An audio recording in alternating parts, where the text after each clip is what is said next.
A Dutchman was walking by himself and saw Snake lying under a large stone. Snake implored his help, but when she had become free, she said, "Now I shall eat you." The man answered, "That is not right."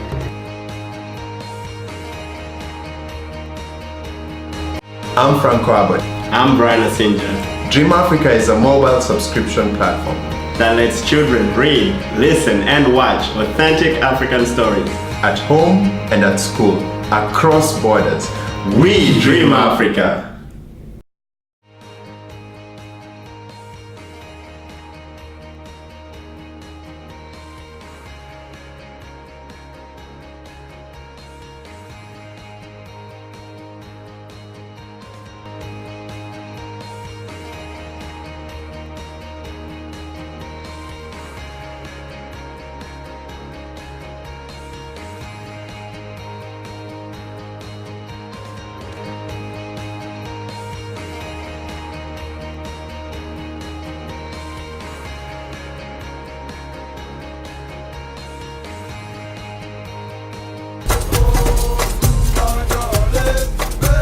Part of the reason why DreamAfrica actually started 52 is because there was an emotional connection to that, right? So besides having to publish books so that other people can read in order to do business with them, I need to reconnect with who I am, where I come from.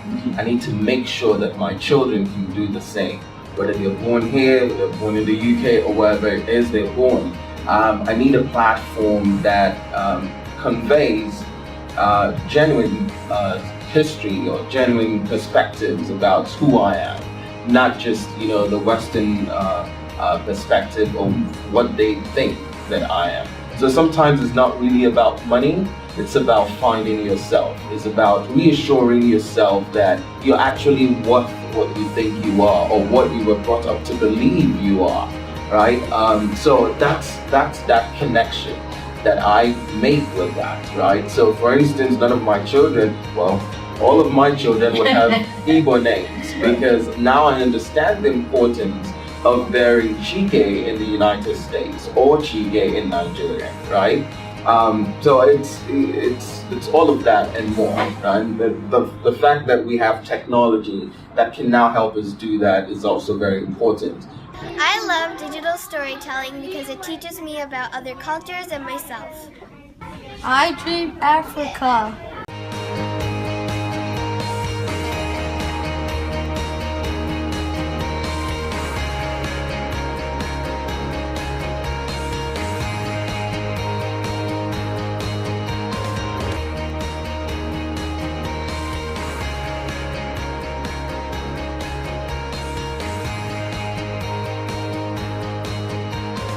Brian, can you come and tell us, maybe you should respond to this? With specific to the question on how the foundation and other entities have been helpful or supportive, I would say the first thing was knowledge or access to knowledge.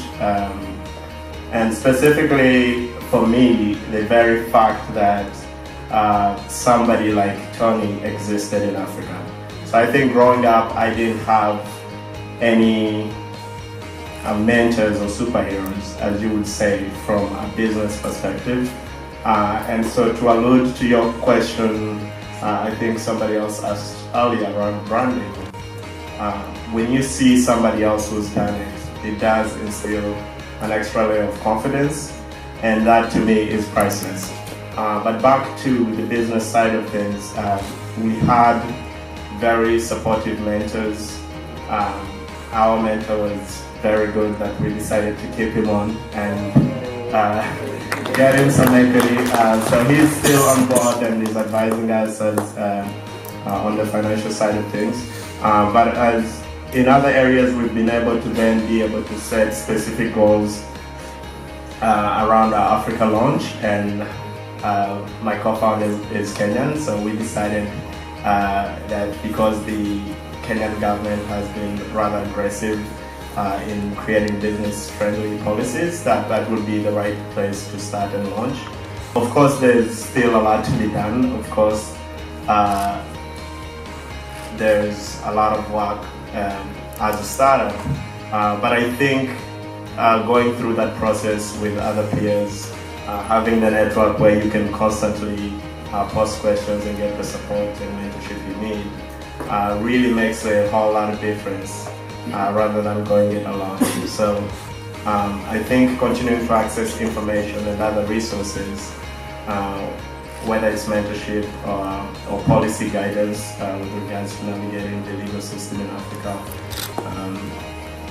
those are things that, you know, experienced or not, we will continue to need guidance on, and that will be my short answer.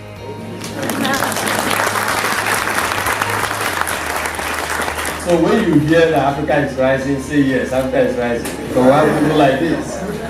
And so for me, the satisfaction of the Training in Entrepreneurship program, you know, to have, so last year we have 8,000 people like him in Africa. This year we have another 1,000 people like him in Africa. And see what he's talking about, what they're doing, what they want to do. That, in my viewpoint, is capability, and that, in my viewpoint, is truly finding an African solution to African challenges or African development issues. It doesn't come better than this. I love DreamAfrica. I'm a teacher at PS51. I've used DreamAfrica for my pre-K students through 2nd grade, and I absolutely enjoy it. The children adore every moment of digital learning. I think it's really important because it's very interactive. The children love the creativity of the stories, and many of them can actually relate to the characters because of their cultural backgrounds. So I highly recommend it. I encourage every teacher to use it, and I look forward to continuing to use it daily in my practices. Thank you. Digital storytelling is the best. See you, Dragon. I am climbing to heaven with fathers and friends on this rope ladder. How dare you, Playcoon? I will eat You! Oh no! But what about these bones? I must swallow them, but I will climb and eat you afterwards. Oh no! But what about this tooth? I must get through it, but I will climb and eat you afterwards. Oh no! But what about this ladder? I'm bullet! You are smart and wise, so God turns you into the sun. Your father will be the moon, and your friends the stars. Protect them always with your heat and light. Hey, that's why the moon and the stars receive light from the sun.